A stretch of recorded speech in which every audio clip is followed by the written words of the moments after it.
Eleição, um incentivo à evangelização.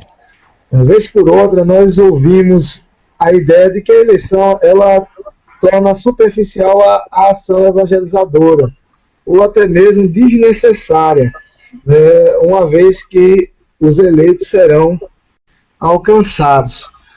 Essa frase ela reflete um pensamento de alguém que não compreendeu, obviamente, o que é a doutrina da eleição, né? É uma compreensão equivocada a respeito da doutrina da eleição, como há outros pensamentos a respeito da salvação que refletem também uma compreensão equivocada quanto à doutrina da eleição. Então, essas pessoas elas sempre perguntam se o imutável decreto da eleição ele torna certa a salvação dos eleitos, que necessidade tem os eleitos de ouvir o Evangelho?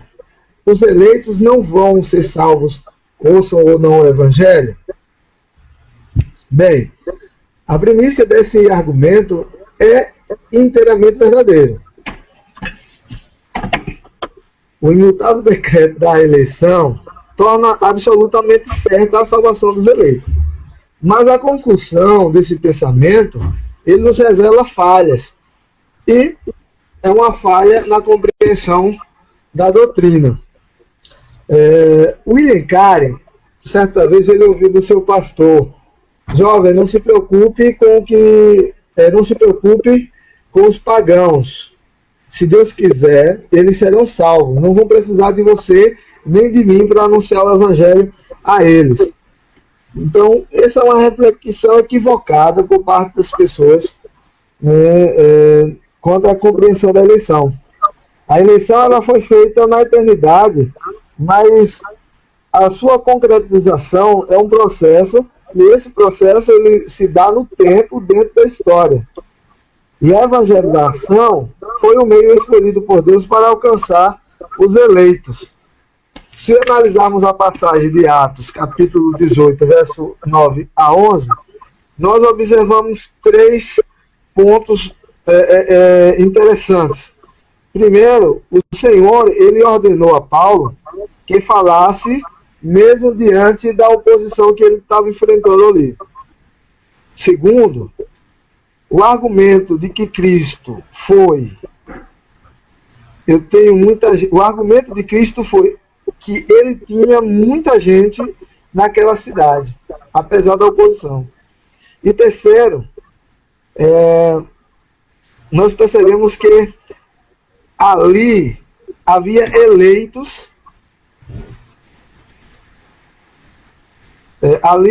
saber que ali, para Paulo, saber que ali tinha eleitos, serviu de ânimo para que ele pregasse o Evangelho. Então nós nunca sabemos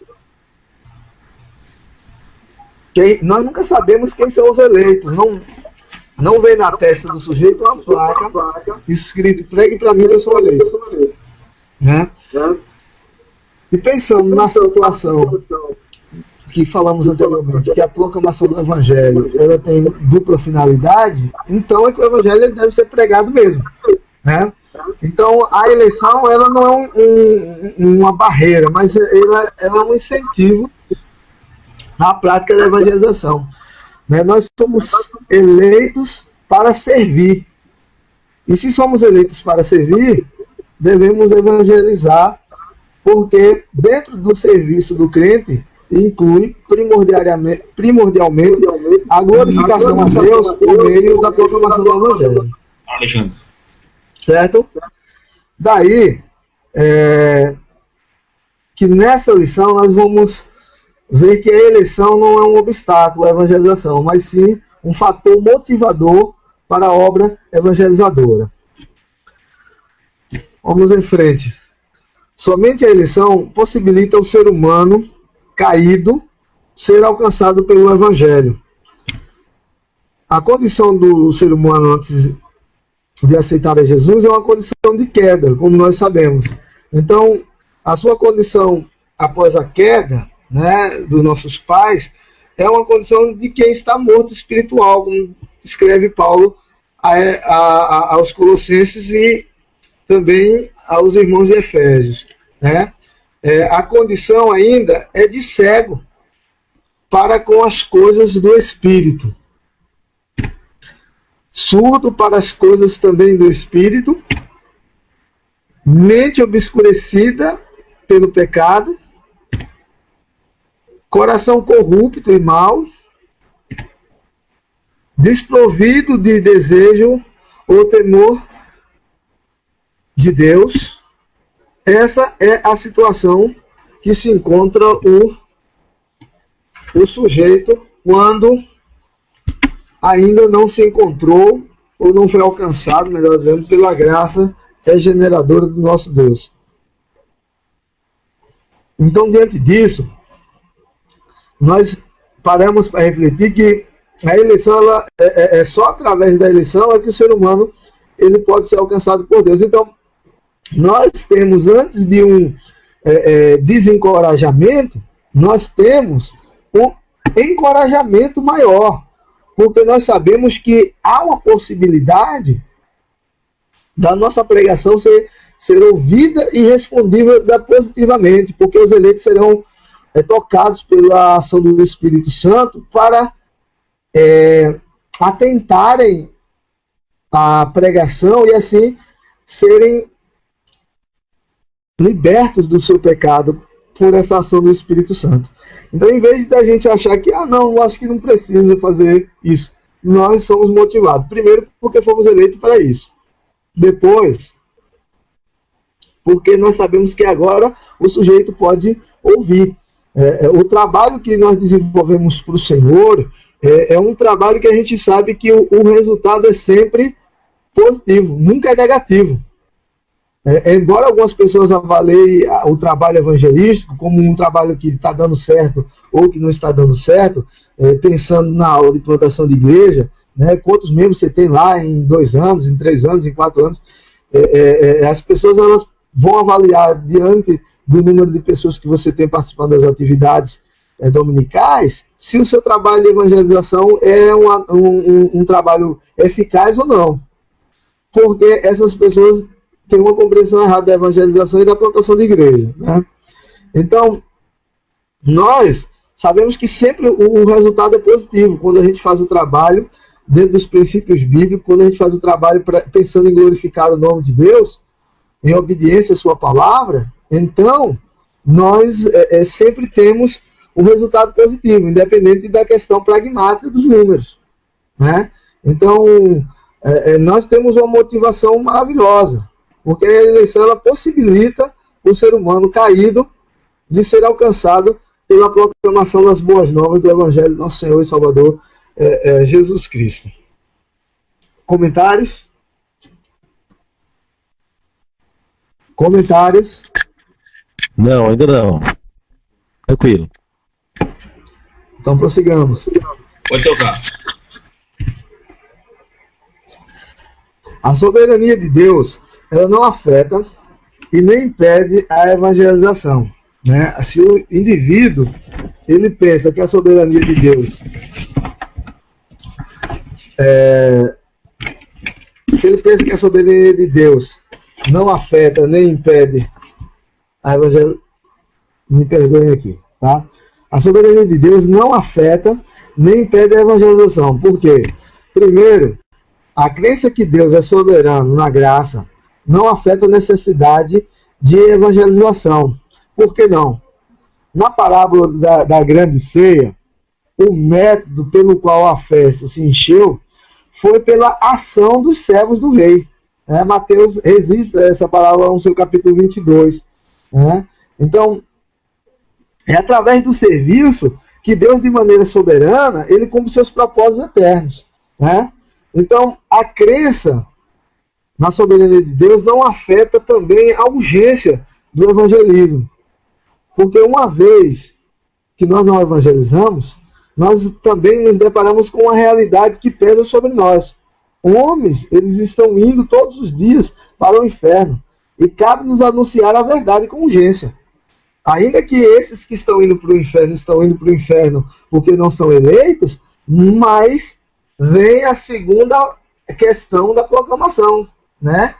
A glorificação do nome de Deus. Então essas pessoas precisam ouvir o evangelho, porque eles vão ser vão ouvir para condenação e não para salvação. Então há uma urgência também nesse sentido, tá?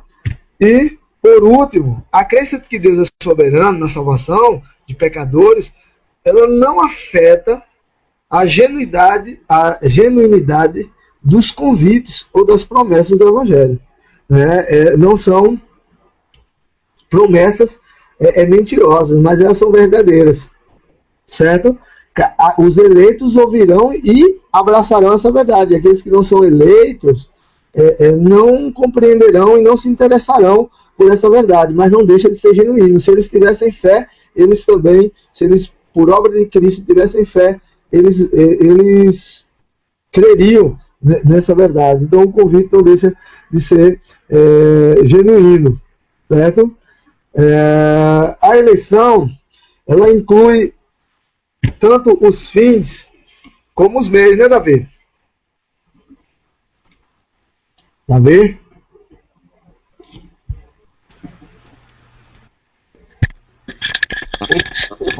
Pastor, eu tô ouvindo aqui. O negócio é que eu tenho que desabilitar o microfone para não dar o retorno aí, o eco. Aí demora um pouco eu habilitar, mas eu tô ouvindo. Pode adiantar.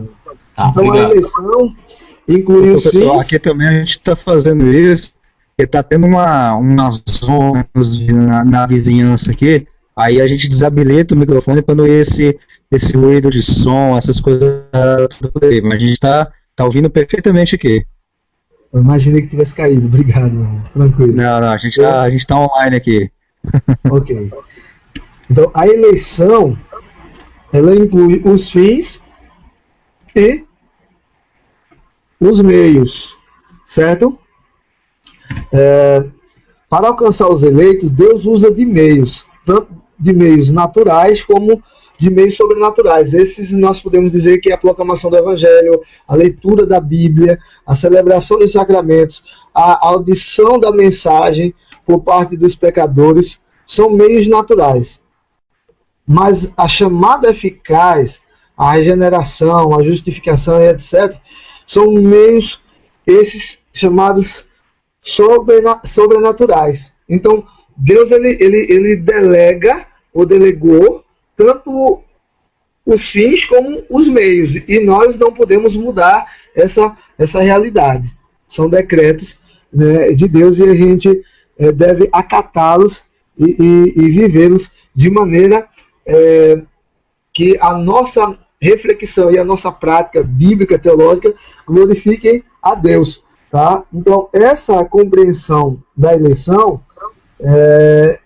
acaba se tornando um incentivo e não uma barreira a essa prática da evangelização, como muitos arminianos e até mesmo pessoas no meio de igrejas históricas consideradas reformadas, às vezes refletem equivocadamente a respeito da eleição diante do aspecto da evangelização como algo desnecessário ou algo desse tipo.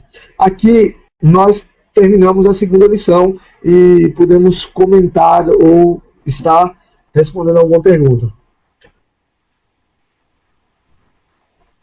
Por mim tá bom, pode avançar.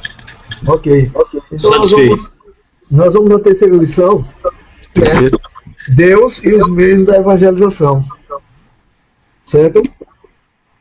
Deus e o meio da evangelização.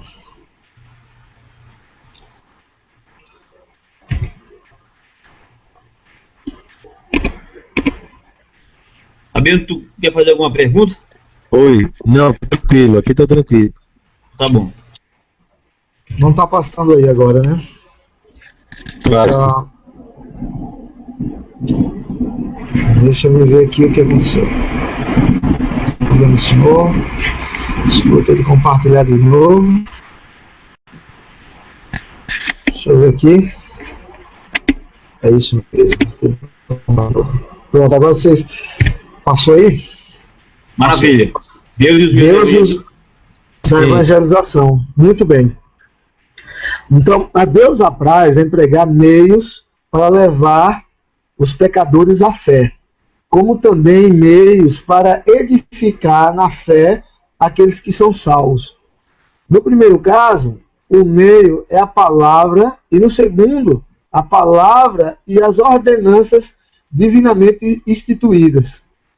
Então, nós vamos estar falando nessa lição agora sobre esses meios da evangelização, né? Começando com a fé e a palavra de Deus. O único meio indispensável pelo qual o Espírito Santo ele produz fé no coração dos homens é por meio da palavra de Deus. Não tem outro recurso, não há outra alternativa para que a gente utilize na hora da evangelização, pensando em trazer pecadores aos pés de Cristo, para que esses, por obra do Espírito Santo, possam se arrepender diante de Deus. O Espírito Santo de Deus ele só vai agir mediante a pregação da palavra. Se a palavra não é pregada, então a gente não tem a ação do Espírito sobre a vida do pecador. Se eu ministro ao pecador qualquer outro tipo de mensagem, qualquer tipo de prática, convidando a vir à igreja, ou coisas dessa natureza, nós não vamos ter o efeito da conversão acontecendo. Nós vamos ter, talvez, alguém convencido de que a igreja é o melhor lugar para estar. Mas não pela verdade bíblica, não pela verdade do Evangelho. Né? Então, Deus usa o meio que Deus usa é a palavra. Essa é uma coisa que a gente não pode negligenciar, tá? Porque o Espírito Santo só agirá diante da nossa pregação, mediante a pregação do verdadeiro Evangelho, diante da pregação das Sagradas Escrituras. A tarefa do evangelista é confrontar o homem com a palavra de Deus e não com outra realidade. Está vendo aí o que está acontecendo no mundo? Você precisa vir para a igreja, porque a igreja é um lugar tranquilo, os seus filhos têm de ser criados na igreja para serem educados na escola dominical, ouvir a palavra de Deus e tal. Você não está evangelizando o sujeito, você pode até persuadi-lo a trazer e vinha trazê-lo à igreja, mas ele não veio por conta da palavra. Então ele fica na igreja porque a igreja é um lugar bom, a igreja não é um lugar ruim. Né? Então, a tarefa do evangelista é confrontar o homem com a palavra de Deus, a Bíblia. Né? Sem a palavra, o pecador jamais enxergará a beleza de Cristo, né? E o seu estado miserável e pecaminoso. Então, a fé e a palavra de Deus é o meio para a evangelização, tá? A palavra de Deus e a conduta exemplar. A vida do pregador piedoso, ela reforça a mensagem que ele prega, a mensagem bíblica que ele prega. Mas a palavra de Deus, ela nunca deve ser trocada pela experiência piedosa desse ou daquele pregador, por mais que ele tenha uma experiência vasta, porque a vida cristã ela é marcada por experiências, mas na hora da evangelização, essas experiências ela apenas servem como um reforço, como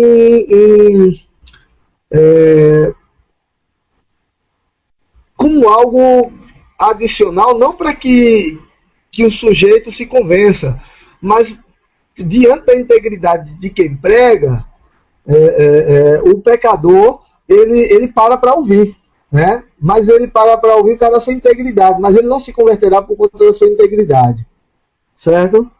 Então eu citei para vocês e volto a citar a história de São Francisco de Assis, né? Ele Ele passou o dia todo com um discípulo em uma aldeia, fazendo serviço de assistência social, e no final do dia, o discípulo disse: Senhor, nós passamos o dia todo aqui cuidando de doentes, e não pregamos o evangelho. E ele disse: não, a gente pregou o evangelho o dia todo. Para ele, aquilo ali era pregar o evangelho, estar sendo caridoso. Ser caridoso é uma marca da igreja. A igreja ela deve manifestar a destra de misericórdia de Cristo com caridade aos necessitados, mas nunca e jamais ela deve trocar o seu serviço de ação social aos necessitados pela proclamação da palavra, ou fazer o serviço social pensando em ganhar adeptos da sua igreja. A vida do pregador piedoso, ela reforça a sua mensagem, mas ela nunca deve ser a mensagem, né? A palavra de Deus e a experiência religiosa. Né? A experiência religiosa é da essência do cristianismo. O novo nascimento, a convicção de pecados, o arrependimento, a fé em Cristo, o crescimento em santidade, são experiências da vida cristã. Mas é errado trocarmos o evangelho pela nossa experiência ou de outros. O caso de Lázaro e o rico, de Lucas 16, 23 a 31, né, o testemunho de Lázaro, ele não seria eficaz no lugar da palavra. Não se deve evangelizar contando o seu passado como referência, né? O sujeito, às vezes, vai evangelizar e fica preso a essas questões. Nós vemos na parábola, na história de Lázaro, o Senhor dizer para aquele rico que havia os profetas pregando na época dos irmãos dele, e que não necessitava de que Lázaro fosse lá. Ou seja, a proclamação da palavra não é substituída por nada, nem mesmo por a experiência de quem foi até o terceiro céu, né? A pregação da palavra, ela deve ser sempre mantida. Deus e os meios da evangelização. A palavra de Deus e a oração. Nós entendemos que a palavra de Deus e a oração são meios de graças em diferentes sentidos, né? Deus comunica a sua graça salvadora pela palavra. Com frequência, o faz em resposta à oração dos seus santos, certo? Então, orar pela conversão de pessoas e não fazer nada para que essas pessoas conheçam o Evangelho e abominem o seu pecado, seria algo abominável a pessoa fazer isso. E, em contrapartida, pregar o Evangelho com muita diligência e não orar para que Deus abençoe pecador com a salvação, seria da nossa parte um ato até, podemos dizer, de loucura, né? Porque a evangelização, ela é feita dentro desses dois passos. A gente ora e prega, e depois de pregar a gente ora de novo, certo? Então, a palavra de Deus e a oração são meios de graças em diferentes sentidos. Até aí, pergunta, questionamentos. Terminamos a lição 3. Pastor André, eu só fiquei no ponto lá, mas é pacífico. Naquele ponto que o apóstolo Paulo fala, que ele, aqui em 2 Coríntios, capítulo 6, ele fala que recomenda-se a consciência de todos os homens. E mais adiante ele diz que ele faz com que o ministério dele não seja censurado, né? E aí a gente vê que, é claro, que a vida de um pregador jamais pode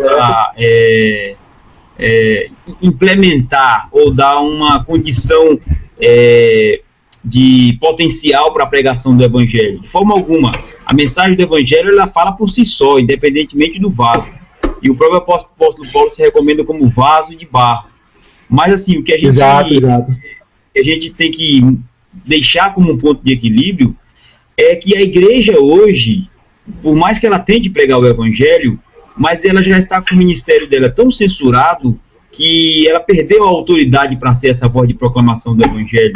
Então, a igreja hoje caiu num descrédito total para ser esse meio de pregação do evangelho. Quando eu digo igreja, não é a igreja de Cristo, porque a igreja de Cristo continua pregando o evangelho e através de homens de Deus e mulheres de Deus que têm uma vida de piedade correspondente a esse evangelho que os vocacionou, né?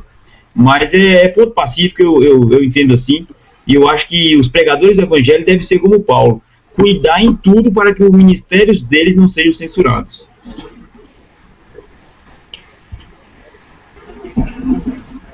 Exatamente. A gente, assim, tá sendo chato essa ideia de que nós somos mais um, né? Sim. A gente passa nas ruas e eu comento com minha esposa, quando passo e vejo lá uma igreja aberta e tal, uma caixa, parece uma caixa, e a gente passa assim, a gente diz, meu Deus, onde vai parar isso, sabe? As pessoas estão deixando de acreditar, de dar crédito à verdade por conta da mentira, né? E a gente não deve desanimar, né? E você é correto quando diz que a gente deve zelar pelo bom testemunho, né?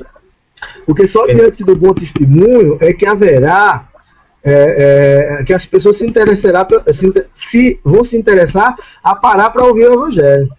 Com certeza. Com certeza. A igreja do primeiro século, quando Lucas escreve o livro de Atos, e ele passa a narrar como vivia os primeiros cristãos, ele termina aquela parte dizendo que a igreja caía na graça. Caía na graça do povo, verdade.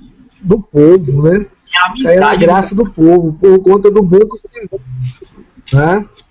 A gente sabe que o ímpio, ele nos rejeita, né? Verdade. Ele nos rejeita. O ímpio nos rejeita por conta da verdade que nós pregamos e defendemos. Mas o ímpio, ele consegue ver em nós se estamos pregando a verdade ou não. Né?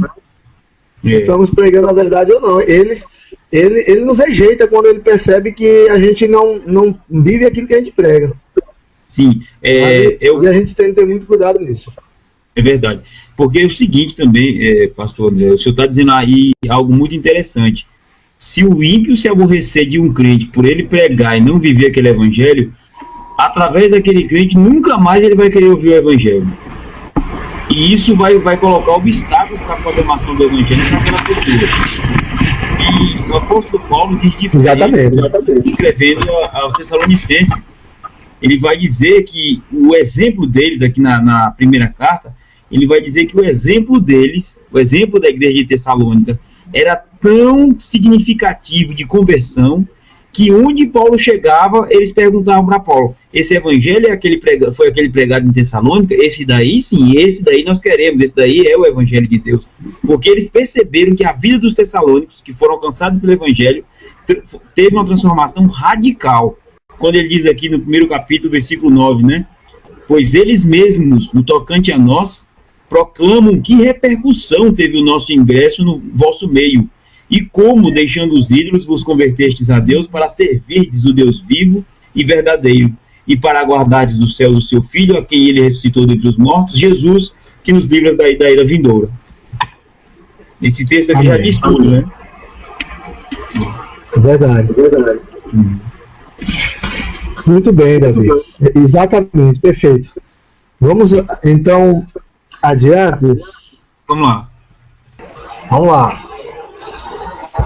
Então, a mensagem da evangelização, né? A gente parou no primeiro ponto, isso aqui. A evangelização, o evangelho de arrependimento é obrigatório, apelar para o arrependimento. E agora, vamos adiante. Devemos pregar a lei de Deus. Para que pecadores eles sejam levados ao arrependimento, o pregador da palavra de Deus precisa pregar a lei de Deus, né? A lei de Deus deve ser pregada, pois pela lei vem o pleno conhecimento do pecado. É o que afirma Paulo em Romanos, capítulo 7, verso 12. Então, não tem lugar para aquele tipo de pregação que o pecador parece um sujeito muito bom. E tão bom que ele pode ou deve agradar a Deus se chegando a ele, porque Deus é um Deus coitadinho que precisa desse pecador, quando na realidade a lei pregada mostra a grandeza de Deus, mostra a santidade de Deus e o estado miserável, pecaminoso que se encontra o ser humano afastado de Deus. Então é necessário pregar toda a lei de Deus. Há duas tristezas pelo pecado, e uma delas é o remorso, e a outra é o arrependimento. Quando a gente prega a lei de Deus, então a gente leva o pecador ao arrependimento. Calvino, ele dizia o seguinte acerca do remorso e do arrependimento. Ele dizia que o remorso é a tristeza do mundo. A tristeza do mundo é a que os homens sentem quando se desanimam em consequência de aflições ou problemas desse mundo. E que a tristeza, segundo Deus, é a que os homens sentem quando olham para Deus e consideram como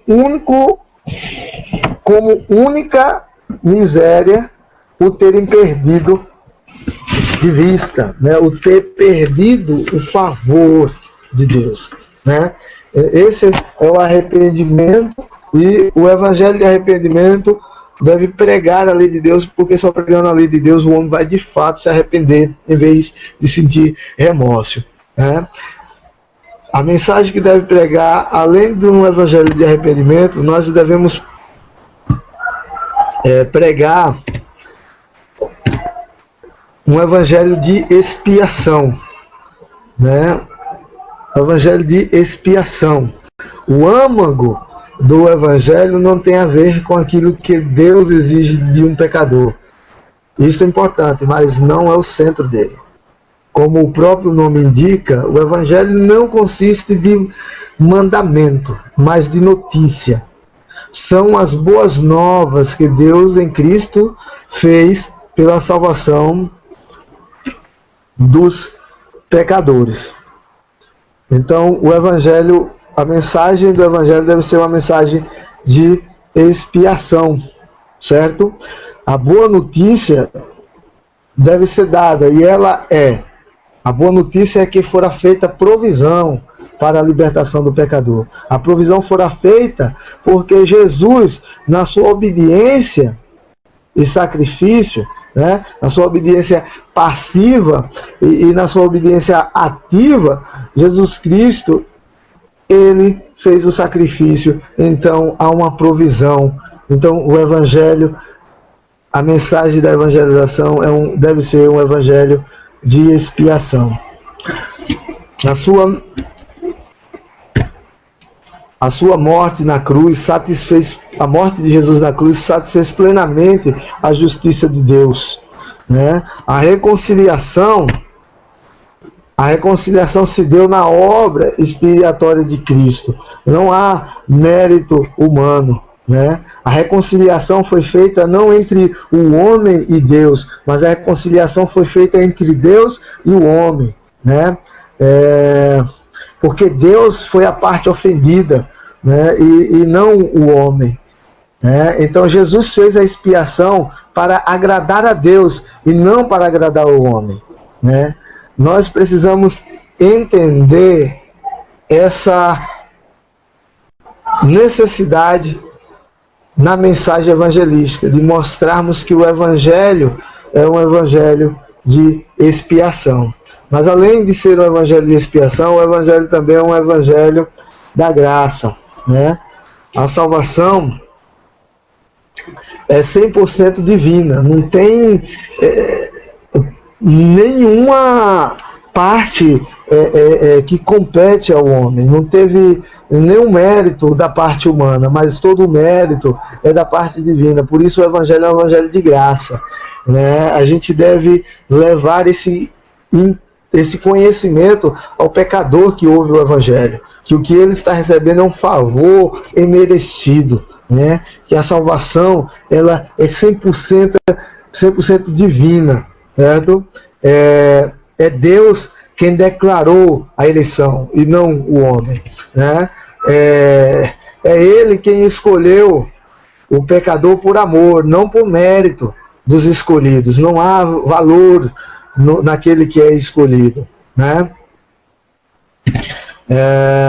Foi Ele quem nos deu ao Filho. Não é nosso Filho e nem fomos nós que nos demos a Ele, mas é Ele que nos deu o Filho.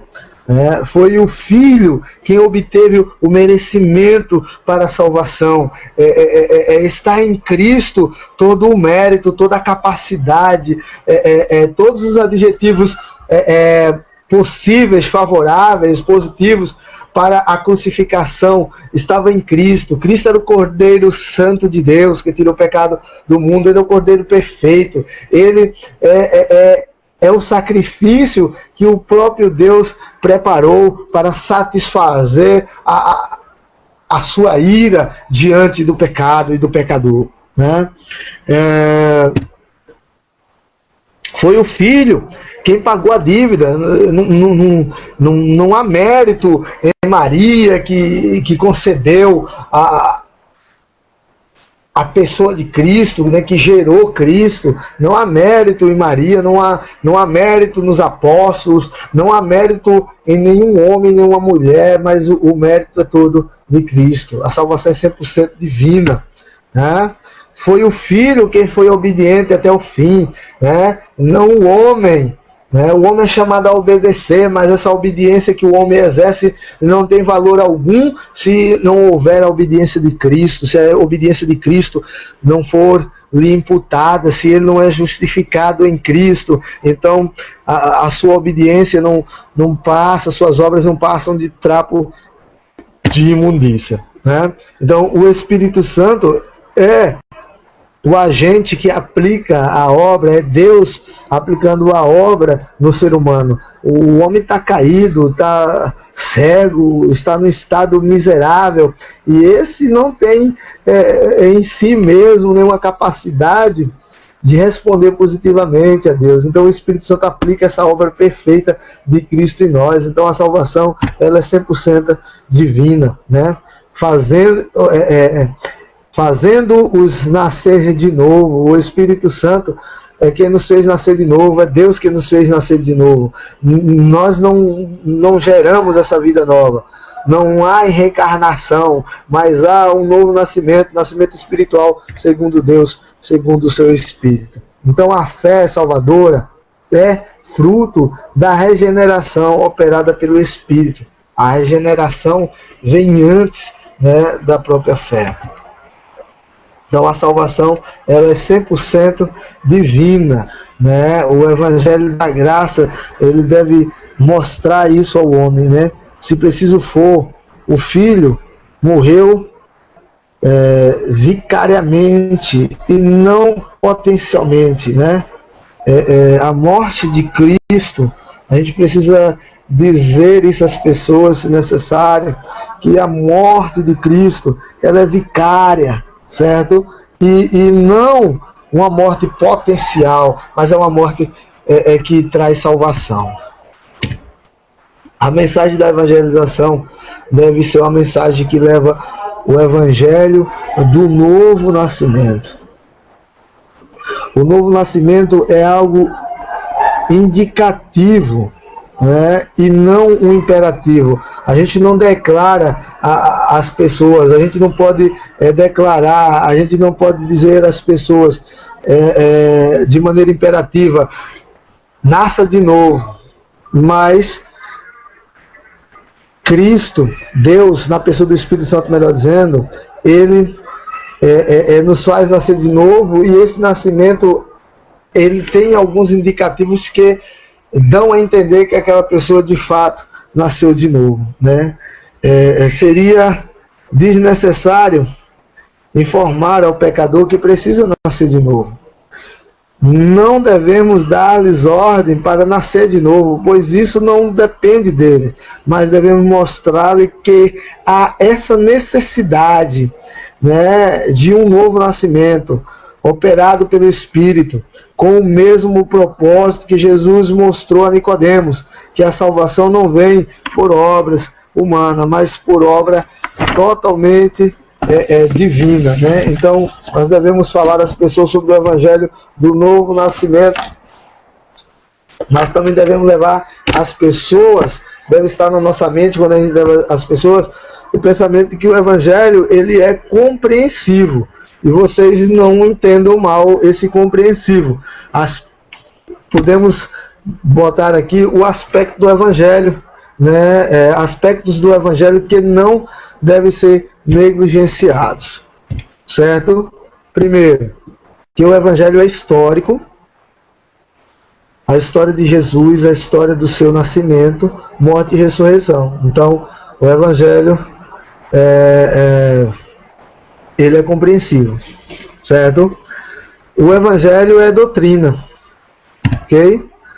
É doutrina, é a interpretação que Deus dá dessa história, a doutrina da pessoa divina de Cristo e da sua obra expiatória e vicária. O Evangelho também é convite. Nós não podemos deixar de falar isso, de pensar nisso quando estamos pregando às pessoas. O Evangelho é convite, a oferta sincera de salvação feita por Deus a todos os que são alcançados pelo Evangelho.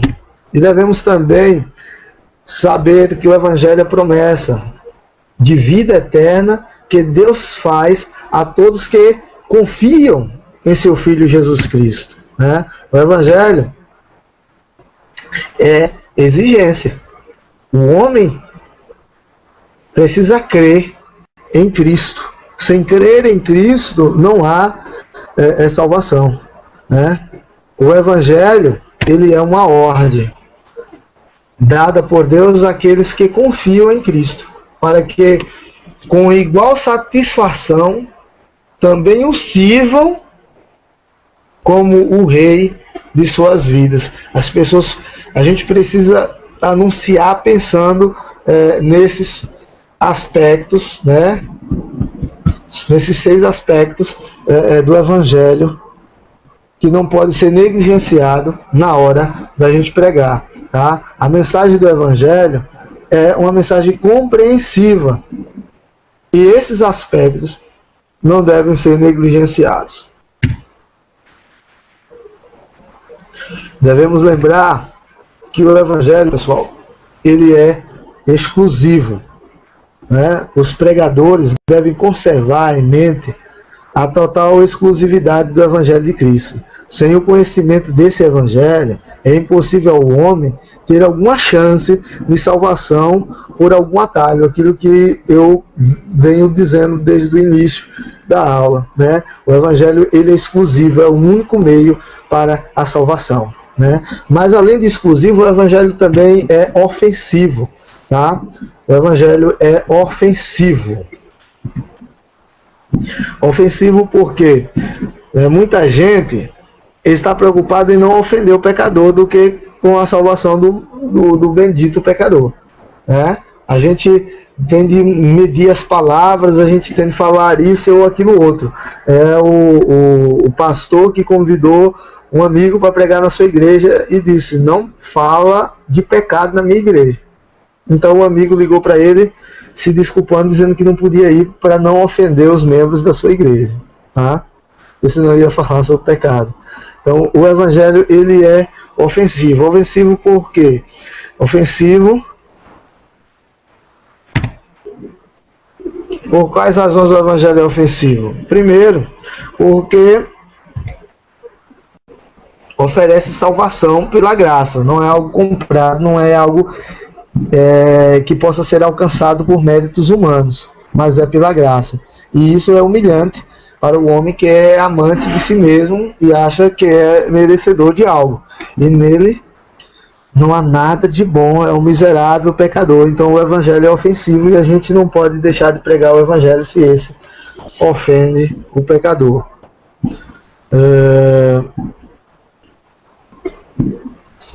Calvino não, o Lutero, ele disse a Melancoto, seu discípulo, que ele deveria pregar o evangelho, mas pregar o evangelho de maneira tão genuína que esse evangelho pregado por ele causasse uma das duas reações no ouvinte. Ou o ouvinte odiasse a ele, ou então o ouvinte odiasse o pecado e se achegasse a Cristo. Né? Nós às vezes temos medo que os ouvintes nos odeiem e deixamos as pessoas sem se achegarem a Cristo. Né?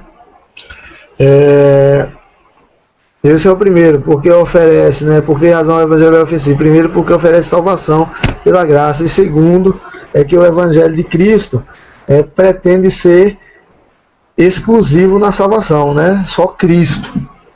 Só Cristo. Não há amigos do evangelho, e sim inimigos. E a esses devemos anunciar as boas novas, que em Cristo foi feita provisão para a nossa salvação. As características do evangelho moderno. Vocês podem me interromper, tá? Fiquem à vontade. Vamos falar um pouco agora sobre as características do evangelismo moderno. André, tá André? Opa! Tá muita informação aí, não tem ponto conflitante para mim, não. Oi? Bom, aqui pra mim, André, eu só tenho na realidade uma dúvida. Senão a gente avança demais e acaba a dúvida ficando muito defasada com o que você vai falar. Mas eu acho que é uma coisa assim.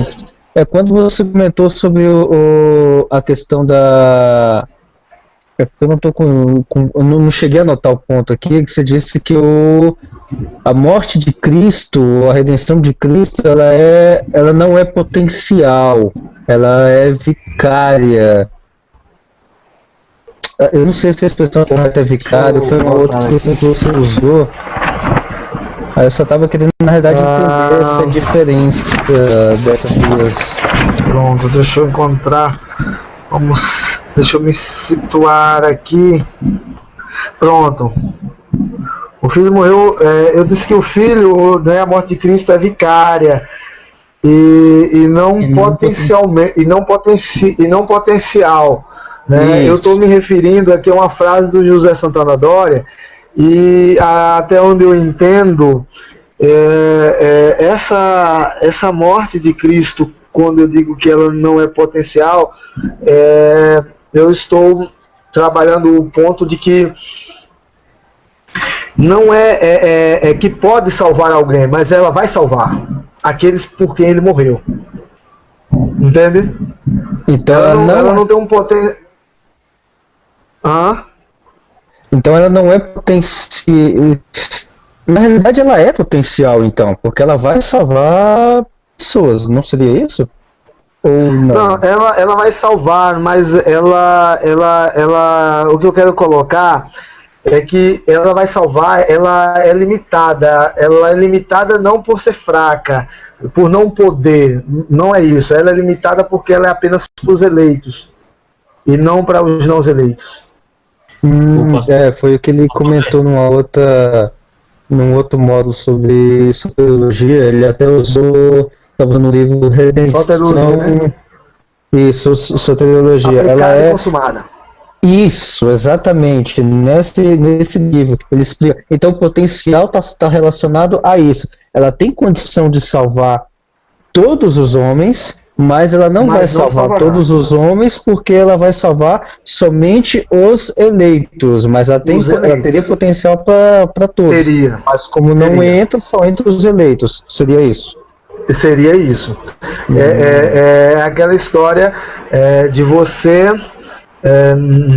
o exemplo aqui que eu vou dar agora é meio chulo, mas é mais ou menos você chega num restaurante e você pede um almoço, e você está, você e sua esposa, suponhamos, e o rapaz traz aquele almoço, então vocês dois vão se servir daquele almoço, mas vai sobrar, só que só está à mesa vocês dois, então quem vai se alimentar é vocês dois, porque foi pedida para vocês dois, certo? Mas se tivesse um filho ou um amigo ali com vocês à mesa e você pedisse aquela mesma refeição, daria para os três, porque os três estariam à mesa. É chulo demais o que eu estou dizendo aqui, mas em tese é isso.